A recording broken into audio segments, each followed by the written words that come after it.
Hey everyone. सो आप मुझे आपको दोबारा से ये चैप्टर बताना पड़ा है। एक्चुअली मैंने अभी इसकी पूरी वीडियो बनाई और वो पता नहीं कैसे रिकॉर्ड नहीं हुई। दोबारा से मैं आपके लिए ये वीडियो बना रही हूँ। अभी आज हम पढ़ने वाले हैं sexual reproduction in flowering plant. Flowering plant में कैसे रिप्रोडक्शन होता है। तो बेसिकली इसमें हम सबसे पहले जो डील करेंगे वो फ्लावर के स्ट्रक्चर से डील करेंगे। अगर हम फ्लावर का स्ट्रक्चर को देखें तो हमें कुछ इस तरीके से दिखाई देता है। ये क्या है? ये फीमेल सेक्स ऑर्गन है, फीमेल रिप्रोडक्टिव पार्ट है। सबसे ऊपर वाला पार्ट बड़ा चिपचिपा सा होता है, इसीलिए इसका नाम क्या है? स्टिकी सा होता है, इसलिए हमने इसका नाम भी क्या रख दिया? स्टिग्मा रख दिया। ये पार्ट जो होता है इसको हम कहते हैं स्टाइल, और इस पार्ट को हम क्या कहते हैं? ओवरी कहते हैं। और ओवरी के ही अंदर कुछ आपको इस तरीके का स्ट्रक्चर दिखता है। ये क्या होता है? ये होता है आपका ओव्यूल। ये आपने छोटी क्लासेस में भी पढ़ा है। एंड इस पूरे स्ट्रक्चर को क्या कहते हैं हम? इस पूरे स्ट्रक्चर को कहते हैं हम पिस्टिल। उसके बाद आपने देखा होगा आपको कुछ इस तरीके का स्ट्रक्चर दिखाई देता है। वेट, यहाँ पे आपको कुछ इस तरीके का स्ट्रक्चर दिखाई देगा। ठीक है, कुछ इस तरीके का स्ट्रक्चर दिखाई देगा। ये क्या है? आपकी पेटल्स हैं। इन पेटल्स पे ही ये पेटल्स क्या हैं?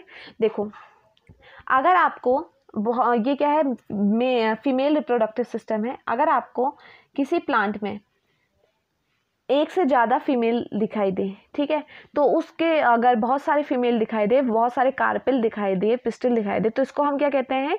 गाइनोसियम कहते हैं। ठीक है, इनको हम क्या कहते हैं? गाइनोसियम कहते हैं। वैसे ही ये पेटल हैं। अगर हमें बहुत सारे पेटल्स दिखाई दे रहे तो इसको हम क्या कहते हैं? इनको हम कहते हैं कोरोला। ग्रुप ऑफ पेटल्स क्या कहलाती है? कोरोला कहलाती है। अभी जो मैं ये वाला स्ट्रक्चर बना रही हूँ ये क्या है? ये है मेल ऑर्गन। इसका नाम क्या है? इसका नाम है स्टेमन। इसको हम क्या कहते हैं? किस नाम से जानते हैं? स्टेमन के नाम से जानते हैं। एंड ग्रुप ऑफ स्टेमन कहलाता है आपका एंड्रोसियम। आप देखिए, ये वाला पार्ट जो होता है मेल गैमिट का, ये मेल गैमिट है, इसका ये वाला पार्ट कहलाता है एंथर। इसे हम क्या कहते हैं? एंथर कहते हैं। और इस वाले पार्ट जो एंथर जिससे लगा हुआ होता है इसे हम क्या कहते हैं? फिलामेंट कहते हैं। और इस पूरे पार्ट को क्या कहते हैं हम? स्टेमन कहते हैं। उसके बाद इस मेल रिप्रोडक्टिव पार्ट में क्या लगे होते हैं? ये क्या हैं? आपके पेटल्स हैं। ये क्या हैं? पेटल्स। उसके बाद नीचे की साइड क्या लगे होते हैं? सेपल्स लगे होते हैं। ये क्या है? सेपल्स होते हैं। ग्रुप ऑफ सेपल्स क्या कहलाते हैं? The group of sepals called calyx and group of petals called Corolla. और उसी के नीचे आपको कुछ इस तरीके का स्ट्रक्चर दिखाई देता है जिसे हम क्या कहते हैं? थैलेमस कहते हैं। तो ये बेसिकली क्या है? फीमेल रिप्रोडक्टिव स्ट्रक्चर का पार्ट है। स्टिग्मा क्या होता है? देखो, स्टिग्मा का क्या काम होता है? पॉलन ग्रेन उड़ के आए फीमेल रिप्रोडक्टिव के पार्ट, अब उसके ऊपर टिकने भी तो चाहिए ना। तो ऊपर का पार्ट क्या होता है? काफी स्टिकी सा होता है कि पॉलन ग्रेन आके उस पर चिपक जाए और आगे चल के क्या हो सके? फर्टिलाइजेशन हो सके। तो स्टिग्मा का क्या काम होता है? ये क्या करते हैं? काफ़ी स्टिकी सा होता है, तो ये क्या करती है? पॉलन ग्रेन को अपने पे चिपकाने का काम करती है। उसके बाद इस पे पॉलन ग्रेन चिपके तो उसके बाद ये क्या कर सकती हैं? पॉलन ग्रेन ट्यूब बनाएंगे और स्टाइल से अंदर की तरफ जाएंगे एंड देन कहाँ पे चले जाएंगे? ओव्यूल के पास चले जाएंगे। तो ये इसका काम है। ये ओव्यूल का क्या काम है? ओव्यूल का काम है भाई सीड एंड फ्रूट का फॉर्मेशन करना। वहीं अगर मैं बात करूं मेल रिप्रोडक्टिव पार्ट की, तो ये वाला पार्ट जो होता है ये होता है एंथर। एंथर का क्या काम होता है? पॉलन ग्रेन बनाने का। जो पॉलन मेल गैमेट्स का फॉर्मेशन होता है वो यही होता है, एंथर पे होता है। और फिलामेंट क्या करता है? इस एंथर को खड़े रहने में हेल्प करता है, सपोर्ट प्रोवाइड करता है बेसिकली। और पेटल का क्या काम होता है? पेटल का काम होता है अपनी तरफ लोगों को अट्रैक्ट करना, मतलब इंसेक्ट को, इन सारी चीज़ों को क्या करना? अपनी तरफ अट्रैक्ट करना, कि जिसके थ्रू बाद में क्या हो सके? पॉलिनेशन हो सके। आपका सेपल, पेटल और आपके जो थैलेमस, इनकी ये होते हैं, ये एक्सेसरी ऑर्गन्स में आते हैं। आप देखिए, अगर मैं बात करूँ फ्लावर की, तो फ्लावर क्या है? 2 टाइप्स में आपको मिल सकता है। या तो ये यूनिसेक्सुअल मिल सकता है या फिर ये बाइसेक्सुअल मिल सकता है। अब इसका मतलब क्या हुआ? यूनिसेक्सुअल का मतलब ही क्या हुआ? यहाँ पे या तो आपको इसमें एंथर ही एंथर मिलेगा या फिर आपको यहाँ पे पिस्टिल ही पिस्टिल मिलेगा। फ्लावर में या तो फ्लावर में एंथर ही लगा होगा या पिस्टिल ही लगा होगा, दोनों एक साथ नहीं लगे होंगे। और बाइसेक्सुअल में क्या होता है? दोनों के दोनों क्या होंगे? एक साथ। आपका एंथर भी होगा उसी में आपका क्या हो जाएगा? उसी में आपका पिस्टिल भी होगा। तो यूनिसेक्सुअल और बाइसेक्सुअल में क्या डिफरेंस है? यूनिसेक्सुअल में मेल अलग लगे होंगे, फीमेल अलग लगे होंगे, लेकिन बाइसेक्सुअल में मेल एंड फीमेल एक साथ रहते हैं। जहाँ पे मेल एंड फीमेल दोनों अलग अलग लगे होते हैं, ऐसे फ्लावर को क्या कहते हैं? ऐसे फ्लावर को कहते हैं डायोशियस फ्लावर। ऐसे फ्लावर को क्या कहते हैं? Dioecious flower. और जहाँ पे दोनों अलग अलग लगे होते हैं उन्हें कहते हैं डायोशियस फ्लावर, और जहाँ पे दोनों एक साथ लगे होते हैं मेल एंड फीमेल उन्हें क्या कहते हैं? मोनोशियस फ्लावर कहते हैं। सो आई होप आपको फ्लावर के स्ट्रक्चर के बारे में आप जान चुके होंगे। आप देखिए इससे आगे चलते हैं, अब डिटेल में हम पढ़ेंगे मेल के बारे में, फीमेल के बारे में। तो सबसे पहले क्या आता है? मेल के बारे में अगर हम पढ़ते हैं तो मेल क्या है हमारा? कुछ इस तरीके का स्ट्रक्चर है मेल का, ऐसा स्ट्रक्चर होता है मेल का। अब आप देख रहे होंगे कि यहाँ पे आपको 2 लोब दिखाई दे रहे हैं। एंथर कैसा दिखाई दे रहा है? एंथर में आपको 2 लोब दिखाई दे रहे हैं, 2 लोब दिखाई दे रहे हैं, इसीलिए हम एंथर को क्या कहते हैं? बाइलोब्ड एंथर कहते हैं। इसीलिए हम एंथर को क्या कहते हैं? बाइलोब्ड एंथर कहते हैं। और ये क्या है आपको बताइए? ये फिलामेंट है। वो एंड जहाँ पे क्या जो आपका जहाँ पे क्या है आपका फिलामेंट का एंड, जहाँ पे क्या आपका फिलामेंट है, ये वाला एंड, फिलामेंट का ये वाला एंड क्या कहलाता है? ये पहला एंड है। तो इस एंड को हम कहते हैं, पहला का मतलब पी से याद रखिए पहला और उसी से याद रखिए प्रो। तो पहला होगा तो पहला एंड क्या कहलाएगा? प्रॉक्सिमल एंड कहलाएगा। पहला एंड क्या कहलाता है? Proximal and. दूसरा एंड कहाँ पे लगा होता है? एंथर पे लगा होता है, यहाँ पे लगा होता है, इसीलिए ये दूसरा एंड है तो इसको हमने किस नाम से जाना? Distal end. तो आप याद रखिएगा, आपको मेल रिप्रोडक्टिव सिस्टम में 2 एंड दिखाई देंगे, proximal and and distal end. Distal end होगा आपका एंथर पे और प्रॉक्सिमल एंड होगा आपका फिलामेंट के लास्ट पोर्शन पे। अगर मैं बात कहूँ कि मैं कहती हूँ मैंने इसको बीच से काट दिया तो मुझे कैसा स्ट्रक्चर दिखाई देगा? अंदर से ये मुझे कैसा दिखाई देगा? तो देखिए अंदर से ये कैसा दिखाई देगा। पहले देखते हैं हम बाहर से कैसा दिखाई देगा। तो बाहर से हमें कुछ ये इस तरीके का दिखाई देगा, बाहर से कुछ इस तरीके दिखाई देगा, 1 2 3 4 कुछ ऐसे बना होगा ये। इस पूरे स्ट्रक्चर को क्या कहते हैं? इस पूरे स्ट्रक्चर को हम कहते हैं थीका। इसे हम क्या कहेंगे? थीका कहेंगे। इस पूरे के पूरे स्ट्रक्चर को हम क्या कह रहे हैं? थीका कह रहे हैं। ये तो बाहर से ऐसा दिखेगा कट के। अब ये अंदर से कैसे देखेगा? अगर हम एनाटॉमी देखें इसकी तो ये कुछ हमें इस तरीके का दिखाई देगा,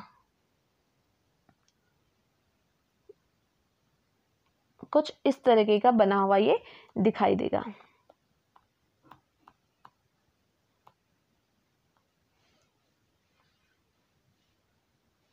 ये देखिए कुछ ऐसा दिखाई देगा ये,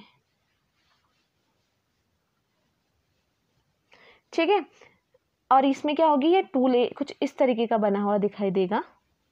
जो इसकी आउटर लेयर होती है, ये एंथर की जो आउटर, हमने इसको कटिंग किया और इसको हम अंदर की तरफ से देख रहे हैं, सेक्शन कटिंग देख रहे हैं इसकी अब हम, तो हमें ये कुछ इस तरीके का दिखाई दे रहा है। तो ये जो आउटर लेयर होती है इसका नाम होता है एपिडर्मिस। आउटर लेयर किसकी होगी?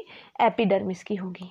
साथ ही साथ इसके अंदर आपको कुछ 4 ऐसे राउंड राउंड स्ट्रक्चर दिखाई देंगे, चारों तरफ ये ऐसे राउंड राउंड स्ट्रक्चर दिखाई देंगे। अब ये राउंड राउंड स्ट्रक्चर क्या है? ये होते हैं माइक्रोस्पोरेंजियम। ये क्या है? माइक्रोस्पोरेंजियम। बेसिकली माइक्रोस्पोरेंजियम क्या होता है? इसी के अंदर क्या होंगे? आपके मेल गैमिट का फॉर्मेशन होता है। माइक्रोस्पोरेंजियम के अंदर मेल गैमिट का फॉर्मेशन होता है। जैसे ही माइक्रोस्पोरेंजियम मैच्योर हो जाती है फिर हम इसे माइक्रोस्पोरेंजियम नहीं कहते, इसे हम कहते हैं पॉलन सैक कहते हैं। तो ये क्या है आपके? माइक्रोस्पोरेंजियम। ये है आपका माइक्रोस्पोरेंजियम। इसके अंदर क्या होता है? टिश्यू होते हैं। अभी ये मैच्योर नहीं हुई तो इसके अंदर क्या है? टिश्यू है, और इस टिश्यू को क्या कहते हैं? Sporogenous tissue. इन टिश्यू को क्या कहते हैं? Sporogenous tissue. ये तो बात हो गई आपकी बेसिकली इसके अंदर क्या होंगे? पॉलन ग्रेन का फॉर्मेशन होगा आगे चल के। अब देखिए पॉलन ग्रेन का फॉर्मेशन होगा तो पॉलन ग्रेन को फूड भी तो चाहिए। अब इस बेचारे को खाना कहाँ से मिलेगा? तो इस पॉलन ग्रेन के चारों तरफ क्या होता है? एक लेयर बनी होती है। ये लेयर किसकी होती है? ये लेयर होती है बेसिकली टैपिटम की। इसके चारों तरफ क्या होगा? जितने भी आपके पॉलन ग्रेन है इसके चारों तरफ क्या होगी? इस तरीके से एक लेयर होगी, और इस लेयर का नाम क्या है? टैपिटम है। ये क्या काम करती है? इसका काम होता है पॉलन ग्रेन को फूड प्रोवाइड करना। ये क्या करती है? टैपिटम इसको क्या प्रोवाइड करती है? नरिशमेंट प्रोवाइड करती है। इसके आउटर लेयर क्या है? ये टैपिटम है। ये क्या करेगी? इसे नरिशमेंट प्रोवाइड करेगी। टैपिटम के बाद देखिए इसके बीच में कुछ इस तरीके का स्ट्रक्चर आपको दिखाई दे रहा है, ये क्या होता है? ये होती है कनेक्टिव टिश्यू। इन दोनों को आपस में कनेक्ट करने के लिए क्या है? Connective tissue. क्योंकि हमने देखा था 2 लोब्ड स्ट्रक्चर हैं, 2 लोब्ड, तो एक साइड ये होगा तो एक साइड ये होगा, और इन दोनों को आपस में कौन जोड़ रहा है? कनेक्टिव टिश्यू आपस में जोड़ रही है। उसके बाद देखिए, जो आपकी एपिडर्मिस है, एपिडर्मिस के चारों तरफ भी एक लेयर होती है, इसके चारों तरफ भी एक कुछ इस तरीके की एक लेयर होती है। इस लेयर का नाम क्या होता है? देखिए, ये चारों तरफ कुछ इस तरीके की एक लेयर होगी, इस लेयर का नाम होता है एंडोथीसियम। ये क्या होती है? इसका नाम क्या होता है? एंडोथीसियम होता है। इस लेयर को हम बोलते हैं एंडोथीसियम। अब ये एंडोथीसियम क्या होती है? देखो, हम अभी ये क्या है? माइक्रोस्पोरेंजियम है। आगे चल के ये पोलन सैक बनेगा, मतलब मैच्योर हो जाएगा, तो अब पोलन ग्रेन को बाहर भी तो आना है। पोलन ग्रेन बन गए हैं, अब उन्हें बाहर भी तो आना है। तो पोलन ग्रेन को बाहर आने के लिए कौन ये करेगी? एंडोथीसियम हेल्प करेगी। ये क्या होती है? क्या हो जाएगी? ड्राई हो जाएगी और सिकुड़ने लगेगी। जैसे ये ड्राई हो जाएगी और सिकुड़ने लगेगी, ये क्या करेगी? इसको तोड़ने लगेगी। जो लेयर्स हैं इनको क्या हो जाएगा? इनका ब्रेक डाउन हो जाएगा, और इनके ब्रेक डाउन से क्या हो जाएगा? पोलन ग्रेन्स क्या होंगे? बाहर आ जाएंगे और वो फीमेल के पास जा सकते हैं। जैसे इसके अंदर पोलन ग्रेन तैयार हो जाएंगे, वो क्या होंगे? उसके बाद क्या होगा? जो एंडोथीसियम है, इसकी जो लेयर है, ये क्या होने लगेगी? सिकुड़ने लगेगी, ड्राई होने लगेगी, जिससे क्या होगा? ये जो लेयर्स हैं इनका क्या होने लगेगा? एपिडर्मिस, इन सब का क्या होने लगेगा? ब्रेक डाउन होने लगेगा, और इनका ब्रेक डाउन होने से क्या होगा? आपका जो पोलन ग्रेन है वो बाहर आ जाएगा। साथ ही साथ इसके अंदर एक और लेयर होती है, ये वाली लेयर। ये लेयर कौन सी होती है? ये लेयर बेसिकली क्या होती है? ये होती है आपकी मिडिल लेयर। ये क्या होती है? आपकी मिडिल लेयर होती है। ये पूरी की पूरी क्या है? आपकी मिडिल लेयर है। टैपिटम और एंडोथीसियम के बीच की जो लेयर होती है, ये क्या होती है? मिडिल लेयर होती है। सो आई होप आपको ये तो समझ में आ गया होगा कि ये कौन कौन सी लेयर होती हैं। अब बेसिकली हमने करना क्या है? जो आपका यहाँ पे हमने देखा था स्पोरोजीनियस टिश्यू है, स्पोरोजीनियस टिश्यू में ही क्या होगी? एक मदर सेल भी होगी, माइक्रोस्पोर मदर सेल भी होगी। तो हम यहाँ से क्या ले लेंगे? एक माइक्रोस्पोर मदर सेल ले लेंगे। स्पोरोजीनियस टिश्यू से क्या ले लेंगे? माइक्रोस्पोर मदर सेल ले लेंगे, और उसको जूम करके देखेंगे। अगर हम ध्यान से देखेंगे कि आप देखेंगे कि कैसे पोलन ग्रेन का फॉर्मेशन हो रहा है। सो आई होप आपको इन लेयर्स के बारे में समझ में आ गया होगा कि ये लेयर्स क्या काम होती है। सबसे इंपॉर्टेंट लेयर क्या है? टैपिटम है। वो क्या करेगी? माइक्रोस्पोरेंजियम को क्या करेगी? नरिशमेंट प्रोवाइड करेगी, उसे फूड प्रोवाइड करेगी। उसके बाद इंपॉर्टेंट कौन सी? एंडोथीसियम। अब पोलन ग्रेन तो बन गए, उनको बाहर भी तो आना है। उनको बाहर आने में कौन हेल्प करेगा? एंडोथीसियम। वो क्या होगी? धीरे धीरे ड्राई होने लगेगी, सिकुड़ जाएगी, जिससे क्या हो जाएगा? लेयर्स ब्रेक डाउन हो जाएगी। उनके ब्रेक डाउन से क्या होगा? पोलन ग्रेन क्या आ जाएंगे? बाहर आ जाएंगे। तो ये कहानी भी आई होप आपको समझ में आ गई होगी। अब बात करते हैं हम माइक्रोस्पोरेंजियम की। ये हमारा माइक्रोस्पोरेंजियम है, इसके अंदर बहुत सारे टिश्यूज़ हैं। इसी में से हमने क्या किया? एक टिश्यू को ले लिया, एक सेल को ले लिया, जिसका नाम क्या है? इस सेल का नाम है माइक्रोस्पोर मदर सेल। इस सेल का नाम क्या है? Microspore mother cell. इस माइक्रोस्पोर मदर सेल में क्या है? ये कैसी होगी? ये होगी डिप्लॉइड। माइक्रोस्पोर मदर सेल कैसी होगी? डिप्लॉइड। तो सबसे पहले यहाँ पे क्या होता है? इसमें होगी माइटोसिस 1। यहाँ पे क्या होगी? सॉरी, माइटोसिस नहीं होगी, मियोसिस होगी। मियोसिस 1 होगी यहाँ पे, ठीक है। मियोसिस 1 होने से क्या होगा? यहाँ पे इसके अंदर क्या बन जाएंगे? 2 न्यूक्लियस बन जाएंगे। अभी तक एक था, अब कितने न्यूक्लियस बन जाएंगे? 2 न्यूक्लियस बन जाएंगे, और इनके बीच में हल्की सी सेपरेशन आ जाएगी, ठीक है। एंड देन इसके बाद फिर से क्या होगा? मियोसिस 2 होगा। अब यहाँ पे क्या होगा? ऊपर मियोसिस 1 था, अब क्या हो जाएगा? मियोसिस 2 होगा। मियोसिस 2 होने से क्या होगा? देखो, अभी यहाँ कितने न्यूक्लियस बने थे? 2। अब कितने न्यूक्लियस बन जाएंगे? 4। 1 2 3 4। ये न्यूक्लियस कितने न्यूक्लियस बन गए? 4 न्यूक्लियस बन गए इसमें। अब इन 4 न्यूक्लियस में क्या होगा? एट दी एंड इसमें क्या हो जाएगा? ये लास्ट में क्या होंगे? जैसे ये 4 न्यूक्लियस बन गए, उसके बाद क्या हो जाएंगे? ये आपस में सेपरेट हो जाएंगे, अलग अलग सेल बन जाएंगी इनकी। तो ये क्या हो जाएंगे? अलग अलग हो जाएंगे। 1 2 3 4 हमें क्या मिल गए? इस तरीके से हमें एक माइक्रोस्पोर मदर सेल से क्या मिल गए? 4 पोलन ग्रेन मिल गए, या फिर मैं कहूँगी माइक्रोस्पोर टेट्राड मिल गए। 4 हैं तो इसलिए हमने टेट्राड कह रहे हैं। हमें कितने मिल गए? 4 माइक्रोस्पोर्स टेट्राड मिल गए। अब कैसे इसमें पोलन ग्रेन बन रहे हैं? अगर मैं एक ही को ले लूँ, इस स्ट्रक्चर को, एक माइक्रोस्पोर को लूँ, और मैं देखूँ कि कैसे पोलन ग्रेन बन रहा है, अब हम ये देखेंगे। तो देखिए मैंने एक माइक्रोस्पोर ले लिया, ठीक है, एक माइक्रोस्पोर लिया। अब देखिए माइक्रोस्पोर में सबसे पहली चीज़ क्या होगी, यहाँ पे होगी, अभी तक मियोसिस हो रही है, अब यहाँ से क्या हो जाएगी, माइटोसिस स्टार्ट हो जाएगी, ठीक है। अगर माइटोसिस स्टार्ट हो रही है तो इसमें क्या होगा, पहले एक से कितने बन जाएंगे न्यूक्लियस, एक से 2 न्यूक्लियस बने, ठीक है।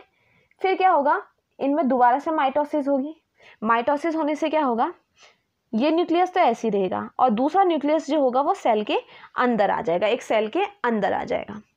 जो फ्रीली है यहाँ पे, इसको कहते हैं हम वेजिटेटिव सेल। ये वाली सेल को क्या कहेंगे हम, वेजिटेटिव सेल। और जो दूसरी सेल उसके अंदर बनी है ये क्या है, जेनरेटिव सेल। आगे चल के यही जेनरेटिव सेल किस में कन्वर्ट हो जाएगी, मेल गैमिट्स में कन्वर्ट हो जाएगी। तो ये क्या हुआ अभी, अब आपको याद क्या रखना है, देखो मियोसिस 1 एंड मियोसिस 2 को हम खाली एक सिंगल मियोसिस मानेंगे। तो अगर हमेशा याद रखना माइक्रोस्पोरोजेनेसिस में क्या होगा, एक मियोसिस और 3 माइटोसिस होंगी, जिससे आपको क्या मिलेगा, पॉलन ग्रेन मिलेगा। ये क्या मिल गया मुझे, एक पॉलन ग्रेन मिल गया, जो आगे चल के क्या करेगा, फर्टिलाइजेशन करने में हेल्प करेगा। ओके, अब देखिए इसमें आपको क्या याद रखना है, आपको ये याद रखना है कि कितने बार इसमें मियोसिस हो रही है, कितने बार माइटोसिस हो रही है। एक बार मियोसिस हो रही है, 2 बार, क्योंकि जो मियोसिस 1 एंड मियोसिस 2 है उसी के अंदर आ जाएगी। तो एक बार मियोसिस हो रही है और 3 बार माइटोसिस हो रही है। अब इसमें जो याद रखने की चीज़ है, 60% एंजियोस्पर्म में आपका जो मेल गैमिट है वो फीमेल के पास जब चले जाता है, आपका पॉलन ग्रेन जब फीमेल के पास चले गया, ठीक है, फीमेल के पास जाने के बाद यहाँ पे जब पॉलन ग्रेन आएगा, फिर वो यहाँ पे रह के मेल गैमिट्स बनाएगा, फिर यहाँ पे मेल गैमिट बनाना स्टार्ट करेगा। लेकिन 40% एंजियोस्पर्म में क्या होता है, मेल गैमिट्स यहीं बन जाते हैं, यहीं पे मेल गैमिट कहाँ बन जाएंगे, मेल ऑर्गन के, सेक्स ऑर्गन के अंदर ही बन जाएंगे। आप देखिए अगर मैं इस स्ट्रक्चर को डिटेल में देखूँ, पॉलन ग्रेन के स्ट्रक्चर को डिटेल में देखूँ, इस तरीके का मेरा पॉलन, वेट, मैंने कहा कि पॉलन ग्रेन का स्ट्रक्चर कुछ इस तरीके से है, ठीक है, जिसमें क्या है, एक न्यूक्लियस यहाँ है, एक न्यूक्लियस यहाँ है, और साथ ही साथ वो किससे कवरअप है, ये क्या है, जेनरेटिव सेल है, ठीक है। कुछ इस तरीके का आपको स्ट्रक्चर दिखाई दे रहा है। अब देखिए इस पॉलन ग्रेन के बाहर से भी एक लेयर होती है, इसके बाहर से भी कुछ इस तरीके की एक लेयर होती है। इस लेयर का क्या नाम होता है, इस लेयर का नाम होता है इंटाइन। इसका नाम क्या होता है, इंटाइन होता है। बेसिकली ये क्या काम कर रही होती है, जो इंटाइन होती है ये किससे बनी होती है, सेल्यूलोज और पैक्टिन की। अब देखो अंदर क्या है, मेल गैमिट बन रहे हैं, मेल गैमिट बन रहे हैं, अभी तक तो मेल गैमिट जो पॉलन ग्रेन बन चुके हैं, पॉलन ग्रेन को सब फूड कौन प्रोवाइड कर रहा था, टैपिटम। अब यहाँ क्या है, पॉलन ग्रेन हमारा तैयार हो चुका है। पॉलन ग्रेन के बाहर से एक लेयर आती है, 2 लेयर्स आती हैं, जिससे पॉलन ग्रेन कवरअप होता है कि आसानी से कोई भी इसमें ना घुस पाए। तो पहली लेयर आती है इंटाइन की, जो कि बनी होती है सेल्यूलोज प्लस पैक्टिन की। इंटाइन किसकी बनी होती है, सेल्यूलोज प्लस पैक्टिन की। उसके बाद एक लेयर और आती है, इस तरीके से एक लेयर आती है जिसका नाम होता है एक्साइन। ये बड़ी इंपॉर्टेंट लेयर है, क्यों, क्योंकि जो एक्साइन होती है ये जिस चीज़ से बनी होती है वो ज़्यादा इंपॉर्टेंट है। ये किस चीज़ की लेयर है, एक्साइन की लेयर है, जो कि किसकी बनी होती है, स्पोरोपोलेनिन की बनी होती है। ये किसकी बनी होती है, स्पोरोपोलेनिन की बनी होती है। स्पोरोपोलेनिन की बनी होती है तो इसमें क्या इंपॉर्टेंस आ गई, जो स्पोरोपोलेनिन होता है ये एक्सट्रीमली रेजिस्टेंट होता है एंजाइमेटिक एक्शन से। इसका मतलब क्या हुआ, आप इसको डिस्ट्रॉय करने के लिए चाहे इसमें एसिड डाल दो, एल्कलाइन डाल दो, नॉन एंजाइम्स कुछ भी डाल दो, इससे कोई फर्क नहीं पड़ता, ये डिस्ट्रॉय होगी ही नहीं। इसीलिए हम कहते हैं extremely resistant to enzymatic action. कौन, स्पोरोपोलेनिन। ये क्या करती है, एंजाइमेटिक एक्शन से क्या होती है, रेजिस्टेंस होती है एकदम। उसके बाद आप अगर ये एक्सट्रीमली रेजिस्टेंट है, इसकी कवरिंग एक्जीन की ही होती, पूरी की पूरी एक्जीन है, तो बेसिकली मेल गैमिट बन के बाहर कैसे आ जा रहे हैं फिर, तो देखो मेल गैमिट बाहर कैसे आ रहे हैं। इस पे क्या है, यहाँ पे देख रहे हो आप, कुछ पोर्स दिखाई दे रहे हैं, साइड साइड में आपको दिख रहा है कि यहाँ से क्या है, एक्जीन गायब है, स्पोरोपोलिन की लेयर यहाँ से गायब है। तो इसको क्या कहते हैं, इसको कहते हैं हम जर्म सेल। इसे क्या कहते हैं हम, जर्म सेल। जर्म सेल क्या करेगी, हमारे पॉलन ग्रेन बन गए हैं, उनका ट्रांसफ़र कौन करेगी, जर्म सेल करेगी। जर्म सेल का क्या काम है, ट्रांसफ़र द मेल गैमेट। यहाँ अंदर मेल गैमेट बने तो उनको ट्रांसफ़र का काम कौन करेगी, हमारी जर्म सेल करेगी। सो बेसिकली ये है हमारा मेल सेक्स ऑर्गन के बारे में डिटेल में। माइक्रोस्पोरोजेनेसिस किसे कहते हैं, जब क्या हो, यहाँ पे मेल गैमेट का फॉर्मेशन होता है। माइक्रोस्पोरेंजियम से क्या हो रहा है, मेल गैमेट का फॉर्मेशन हो रहा है, या फिर मैं कहूँगी स्पोरोजीनियस टिश्यू में से की वजह से क्या हो रहा है, हमारा मेल गैमेट का फॉर्मेशन हो रहा है। तो इसको हम क्या कहते हैं, फॉर्मेशन ऑफ मेल गैमेट कह दें हम, या तो इसे क्या कहेंगे, माइक्रोस्पोरोजेनेसिस। माइक्रोस्पोरोजेनेसिस अगर कहीं नाम आ रहा है तो समझ जाइए वहाँ पे मेल की बात की जा रही है, और अगर फीमेल की बात की जाएगी तो वहाँ पे माइक्रो छोटा हुआ, फीमेल तो अब देखो इतना बड़ा काम करी तो वो बड़ी बड़ी भी होगी, इसीलिए उसका नाम क्या होता है, मेगा स्पोरोजेनेसिस।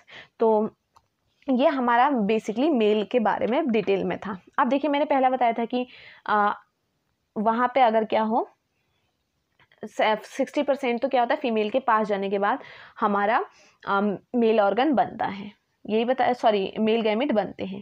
अब ये क्या है, हमारी सेल है, कौन सी, पॉलन ग्रेन है ये हमारा। इसमें क्या होगा, देखो जो इसकी जेनरेटिव सेल है, ये जेनरेटिव सेल क्या होगी, 2 पार्ट्स में डिवाइड हो जाएगी। 40% क्या होता है, मेल गैमेट के अंदर ही क्या हो जाएंगी ये, सॉरी मेल रिप्रोडक्टिव सिस्टम के अंदर ही क्या हो जाएगी, ये जनरेटिव सेल 2 पार्ट्स में डिवाइड हो जाती है। और ये 2 पार्ट्स होते क्या हैं, ये मेल गैमेट्स होते हैं। इसीलिए हम जब बात करते हैं उसके अंदर मेल गैमेट के अंदर 40% एंजियोस्पर्म की, तो वो कैसे होते हैं,